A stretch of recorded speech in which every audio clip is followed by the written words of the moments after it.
Okay, everybody, welcome to More to the Picture Than Meets the Eye.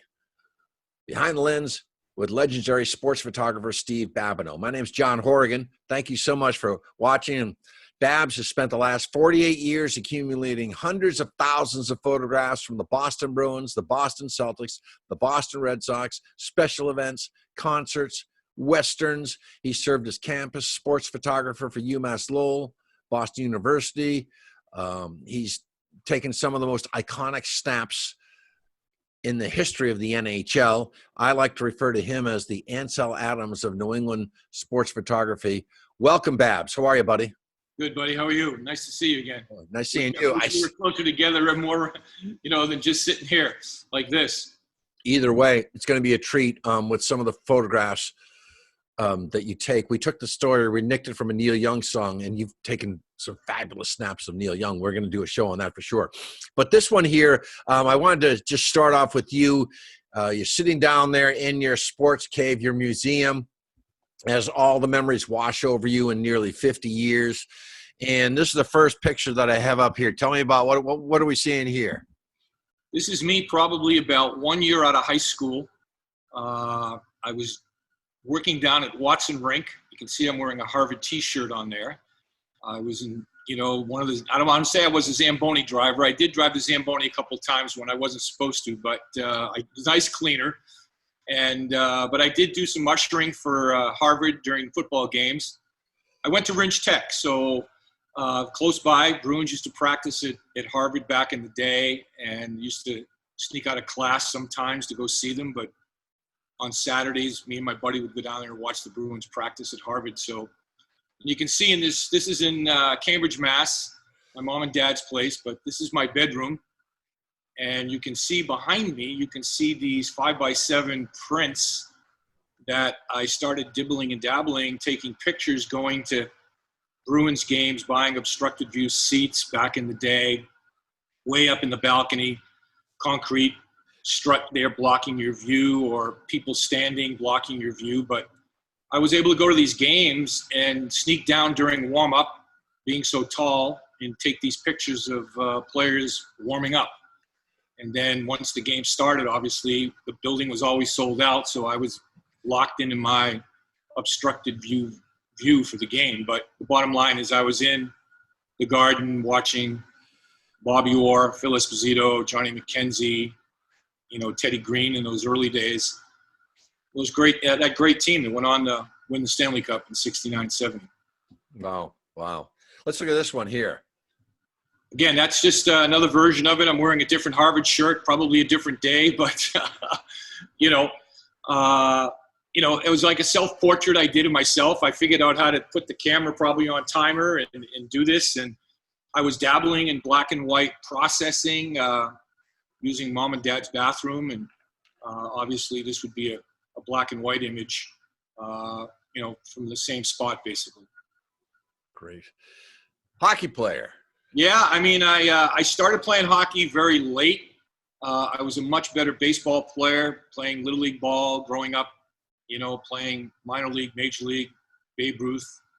But I really didn't start playing hockey until I was in the 8th grade. I really didn't start skating until I was in the 8th grade, to be honest with you. And it was simply, the way I look back, it was my buddies that I was playing baseball with that lived in Western Cambridge, and I lived in North Cambridge, in between Harvard Square and Arlington. And but my buddies that I all played baseball with were in West Cambridge, and they were the hockey players. They were the hockey players. And, whenever we play street hockey, it just seems like I was always the first one picked. I always used to be out front banging the ball against the wall, the front steps, stick handling, shooting, but never really had the skates to put on to go and give it a shot. But then, bottom line was, I remember one of the parents coming up to me from these guys that played all the time saying, there's another rink down, the MDC rink down in Arlington here that's outdoors. They got a smaller rink. I'm going to get you a pair of skates, and why don't you come down and skate when the guys are practicing. So I did, and I loved it. It was great. I kind of picked it up pretty quickly, and believe it or not, I made the Ringe Tech hockey team when I went in there. As a freshman, playing freshman hockey, and then varsity for 3 years. In this particular stat right here, you can see that we played Hingham, and we got crunched 7-1. But I scored the only goal for the team with assist from Joey Cremens.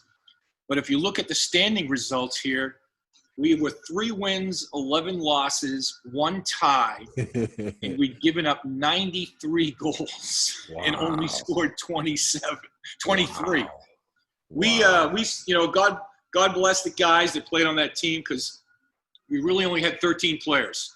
And we were in competition against Cambridge High and Latin, which was across the street, which is a boy-girls school. And Rinch Tech at that time was a boys' school. It was a trade school. And, my dad was a tradesman, and I went to that school to pick up a trade, but also take the college curricula.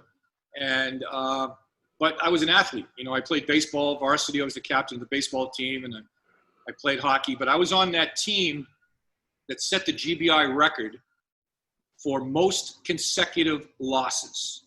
Wow. We had lost 44 straight varsity hockey games. The streak started when I was a freshman, and the streak was broken my first game as a senior. We beat Brockton 1-0. Wow. It was like we won the Stanley Cup, because we were in the Sunday newspaper standing in front of the goal, And I remember Coach Kelly, who was a Boston University star, Dick Kelly back in the day. I remember being interviewed after the game, and the press came in and to our dressing room at the old Boston Arena and talked to us. And I think we won 3 games that year. And but I mean, the camaraderie when you only got a roster of 13 players was pretty tight, because we practiced together. We could hold our own in the first period, but it was going up against. If you look at some of these teams that we were playing against Arlington, Brookline, Waltham. I mean, they were powerhouse. Here's Arlington in this roster. Waltham wasn't then. Waltham was 1-10, and Brockton 0-11. Yeah. Arlington is 14-0 here. And I mean, I'm playing against guys like Bill Corker. I mean, I played against Davey Hines, who went on to play for the Bruins. Wow. Look at that, 106 goals, 4 in 14 games for them.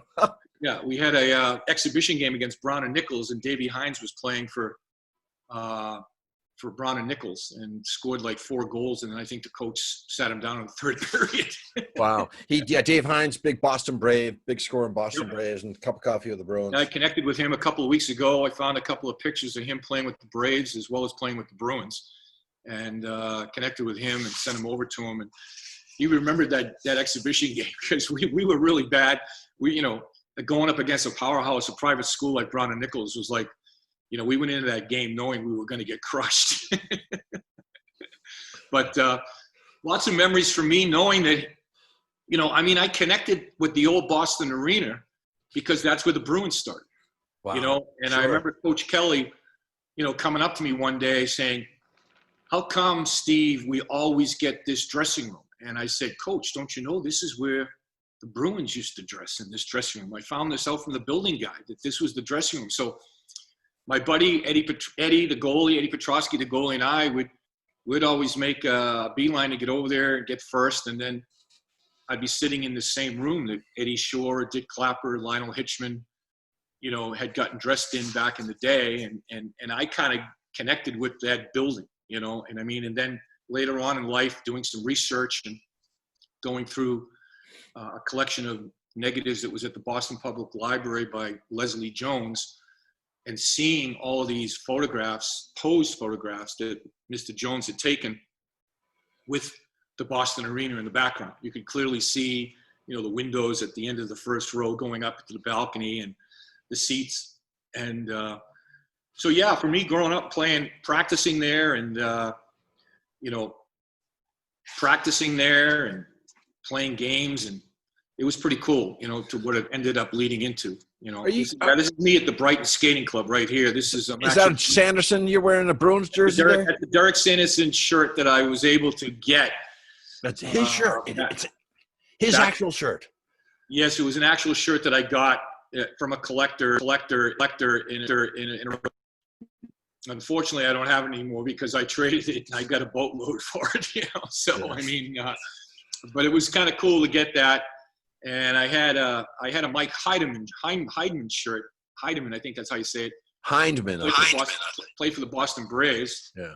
I had one of his shirts too, because I bought the season ticket package to the Boston Braves when they first came to the Garden. So, and again, that led me to bringing my camera, better seat, better location, taking pictures, watching Terry O'Reilly play for the Braves, Don Tannehill, Bouchard, seeing Larry Robinson play for Nova Scotia, Dave Schultz play for the Philadelphia farm team, and Philadelphia Firebirds. Yeah, Philadelphia Firebirds. And, so it was just simply, do I buy the obstructed view seats to go to the Bruins and still just shoot the warm-up, or do I go to the Braves situation? And I had, right where that walkway was for the visiting team to come out onto the ice, I was in the third row behind the penalty box with the railing, but the bench glass for the Braves bench obviously was set back, and I had this clear window to look at that goal to my right to shoot pictures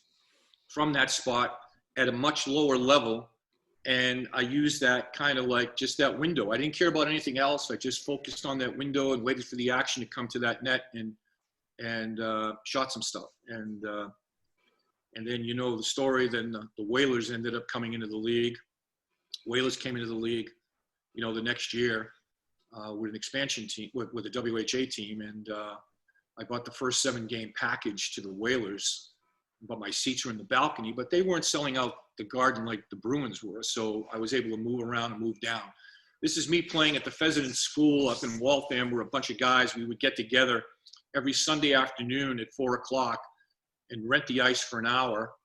And then if nobody had the ice after us, the Zamboni drive, the guy who was in charge, would let us skate. And in most cases, we probably played for 2 hours. Wow. And it was a regular routine that we did.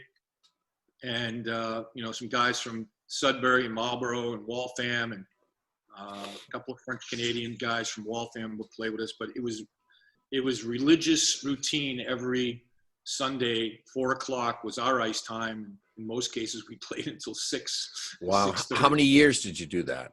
We did that for probably I think three years straight. Every Sunday. That was me being not married, and then me being married. And wow. But what position did you play? Well, I mean, when I played in high school, they had me as a forward, and I ended up playing center the majority of the time. I think I kind of picked it up pretty quickly once I was able to get my hands in coordination with my feet. You know what I'm saying? Because I think I had the hand skill and the stick ability, and it was just a matter of keeping my balance. And but the luxury was playing for Ringe Tech, because we only had so many players. I was out, other teams we were playing had 4 lines. So I'm going out there to take the face-off on the first shift, and then I'm going out there and I'm playing against the third shift. So I'm playing, and anybody that played on the varsity team that was not the captain was allowed to play on the JV program. So I was not only getting varsity games, I was getting JV games, and I was getting the ice time practice. So I was playing like 32 games a year. Wow. Okay. That's a lot. Player, with all the practices. And we would be practicing at the Boston Arena. We'd be practicing at Harvard, and we'd be practicing out on Route 2 there. There used to be an outdoor rink out there. It was an MDC rink that was pretty nasty cold in the wintertime to practice at. But I remember, some nights we'd be practicing and you could not skate up the ice because the wind was blowing so fierce. And, but, when you're getting that much ice time to practice and play, it was just, we would run out of gas. We would just simply run out of gas because we could hold our own in the first period, but by the time the second period came and we're still playing against these powerhouses, it was, I remember once we played Arlington in the 12 o'clock game, which was the national anthem game, which they performed the national anthem at the 12 o'clock game. And we knew going into that game that we were going to get clobbered. But we came out of that first period 0-0. Wow. And the Arlington crowd stood up and gave us a standing ovation. And then we went in the locker room and we were huffing and puffing. And all I remember is going out there, taking the opening face-off, and then being back at center ice two more times, probably in about a minute and 25 seconds, because they scored 3 goals in like the first 2 minutes. And, but yeah, I mean, but the camaraderie was great. I mean, we had a goalie, like, my best buddy was the goalie, and believe it or not, his nickname was Red Light. And he had no problem with it, Red Light. And Coach Kelly, it was weird. I don't know why, but red Coach light Kelly, not meaning stop. Red light meaning he's getting sunburned in the back of his neck from the goal light going off so many times. Yes. And Coach Kelly was, I give him a lot of credit. Here he was with only a certain number of players. He was trying to get the most out of us. I never, ever heard him get upset ever in my life. And, but mysteriously, he had female names for all of us. I was Alice. And there was a Denise, and there was a Barbara. And it was just like an internal joke in the locker room, you know what I mean? And I remember just being on the bench and all of a sudden, Alice, get out there and take the draw. Alice, get out there. And I remember, honest to God, you talk about funny. I mean, we're playing Waltham. We're playing Waltham one game, and I coughed the puck up on my first shift, and they scored. And here we were with like a 13-man roster, 14-man roster max, and Coach Kelly benches me. He literally benched me for the whole rest of the first period, second period. I mean, I'm sitting down the end of the bench. I got my chin strap undone. I'm sitting at the end of the bench. These guys are going out there huffing and puffing. And all of a sudden, it was like, I think it was 5-0 or something like that going into the third period. And all of a sudden, we had a face-off in the third period with about a minute and 50 seconds left in the game. And next thing you know, the player next to me, like, oh, hey, coach is calling you. Coach is calling you. And he goes, Alice, get out there and take the draw. Alice, get out there and take the draw. And here I went. I've been sitting down for 2.5 periods. You were getting goon minutes. Yeah, I go out and I take the draw and I win it. And it goes back to like our captain, Buddy McGarry. And he had a wicked slap shot. He takes this, and I just make a beeline. I'm going to Ned Yetton, who's the goalie of Waltham. And I remember just skating towards Ned Yetton with my back to the shot coming in. It literally went by my shoulder. I heard it go zing by my shoulder, and Yetton put his blocker up, and it hit his blocker, and it literally bounced right back to me, hit me in the chest, landed at my feet, and I put it in the net. Alice. And then one of these days, Alice, to the moon. Went back out there, and I took the draw, and the game ended. And then we're getting off the ice, and Coach Kelly's by the bench, and he's giving everybody a high, pat on the back. And then I just look at Coach Kelly, and I just said, "Gee, Coach, not too bad for a minute and 50 seconds." Wow. But those memories you can't forget. You can't. They're just unbelievable. Let's talk about the World Hockey Association. I stacked some of your great photos here. And is this the first shot you ever took of the World Hockey Association? Just to give viewers a background, Babs, before we go, the World Hockey Association, as Babs referred to, came into being in 1972.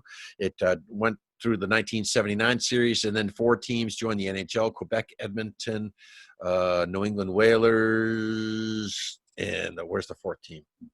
Philadelphia? Nope. Philadelphia Blazers? No, they didn't come to the NHL.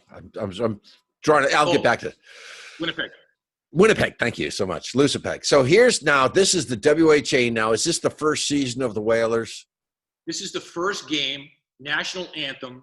My photo taken from my balcony seat. Wow. Now, is that guy at center ice a referee, or is he selling ice cream? No, the referees wore those, and that's Frank Udvari. Ooh, okay. And along the blue, yeah. And this is the first season of the Whalers. Yeah, in that lineup, you can see Mike Heidemann. You can see. Okay, where on the left? Go left to right, Babs. 21. I should know this. Who is that? I think that's Kevin Ahern next to him. Yeah. Tommy Williams. Yep, the assistant captain. I don't know who that is. It looks like, is that Wayne Carlton? No. No, number 5, I believe. 15, I believe he was a defenseman. Okay. And Ricky Lee is next to him. Yeah. And I can't see the next player, because the screen on the computer is there. Okay. So that look at the uniforms there, and it looks you see like the crest. That's the crest of the original Whalers. at the Garden and the Boston Arena. I think the second year, then they changed to the big W with the harpoon through it.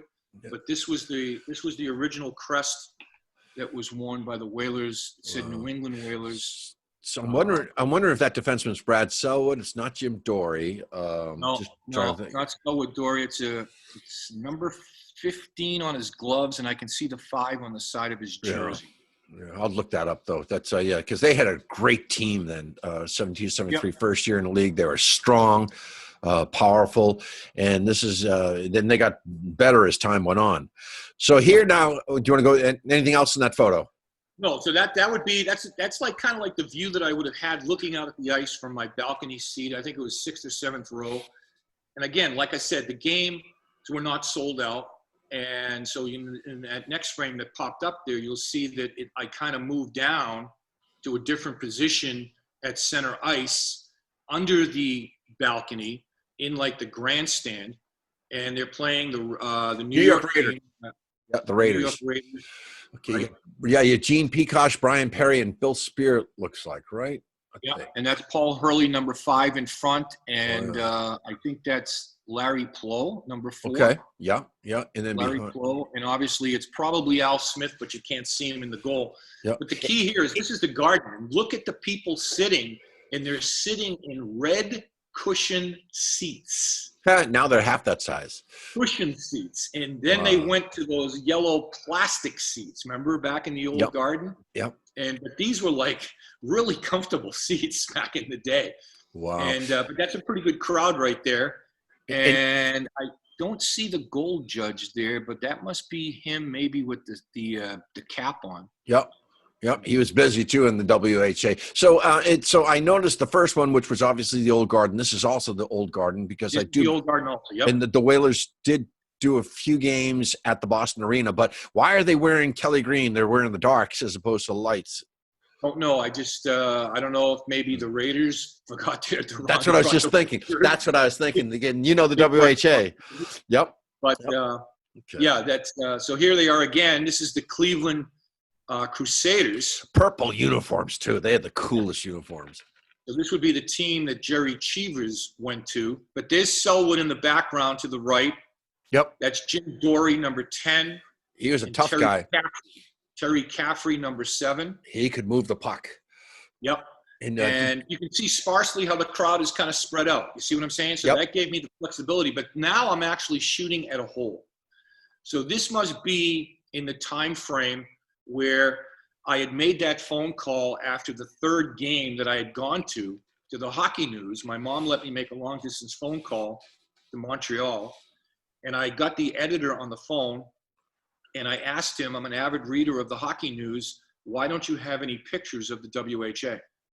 And he said to me, kid, we don't have any. And he said, do you have any? And I said, yep. And I set the darkroom up that night in Mom and Dad's bathroom, made up some prints, put them in the mail, mailed them up. And I would say, mail postage, sending them to Canada. 3 weeks later, my next door neighbor comes by and he gives me the newspaper, the Hockey News.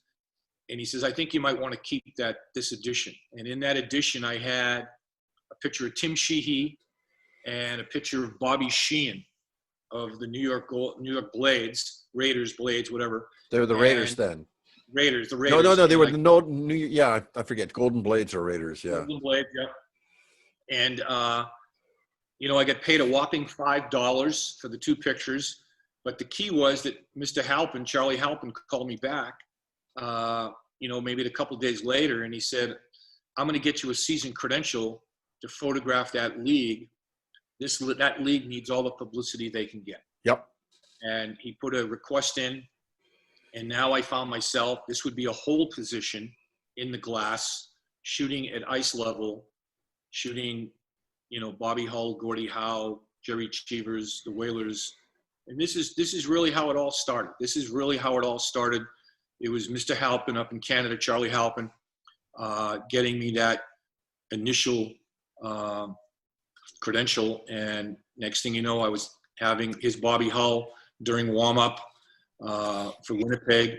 Now he's the one who made the league, Babs. Had he not Yep. signed with the Winnipeg Jets, the league would have been a joke. But once he joined, everybody looked at it and like Jerry Cheevers followed from the Bruins. Derek Sanderson signed that mega contract. Correct. But he turned this team into a franchise. And then before Winnipeg migrated into the NHL, he was on a line with Anders Hedberg and Ulf Nielsen. They were sensational. So he's the Golden Jet, one of the greatest ever.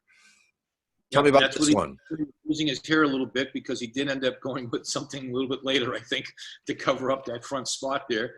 But no, for me to be able to photograph Bobby Hull, growing up, being in the Garden. I mean, I was in the Garden at like 8, 9 years old. You know what I mean? Seeing those Bruins teams that really, really were pretty bad. And the Rangers, the Bruins and the Rangers always used to be fighting for the 5th and 6th position but seeing Hull play for Chicago and seeing Gordie Howe play for Detroit, and seeing Henri Richard with Montreal, for me growing up and seeing that was pretty spectacular. And now all of a sudden here I am with a camera shooting Gordie and Bobby. And that led to the question at the end of that first season. I shot the WHA and I'd been published, a number of times in the paper. I think I had 2 cover shots of certain players. That summer, I remember asking Mr. Halpin, what about the Bruins? Is there any chance of me shooting the Boston Bruins? And, and his initial reaction was, well, it's the NHL. They have a PR guy that's a little more old school, and knock on wood, the Bruins made a change, and Nate Greenberg got promoted from the Boston Braves to the Boston Bruins PR job, and he gets a phone call from Mr. Halpin, Charlie Halpin, and they're the biggest publication in the world regarding hockey. And he said, we got this young kid by the name of Babineau shooting some WHA stuff for us. Do you think there's a chance we can get him into some games? I think that's the way it was explained to me. And I think Nate's response was, well, this is the Hockey News. It's a big publication. It's well known. I'll give him a season credential, and if I might have to bump him a few times, he has, and that's the way it was. And I never got bumped as far as I can remember. I might have got a lousy position to shoot, but I never got bumped. And I found myself, in the Garden, Bobby Orr's last 2 years with the Bruins before he went to Chicago. So I was able now to photograph Bobby Orr as well. And here's another icon that I'd gone and seen, heard about him in 66, and actually saw Niagara Falls and the Oshawa Generals playing that game when they played at the Garden, Sanderson versus Orr. In that you game saw that game? I was at that game when they fought at center ice. They fought really? At center ice. Wow. Yeah, wow. That was so. Back-to-back rookie of the years. Bobby was a rookie of the year, and then the next year Derek was. Yeah, I mean that was pretty spectacular to witness that, and then going to games with my next door neighbor and seeing Orr play up to when I physically got into the building myself. You know what I mean? And in high school, the Bruins win the Stanley Cup in 69, 70. I graduated from high school in 70.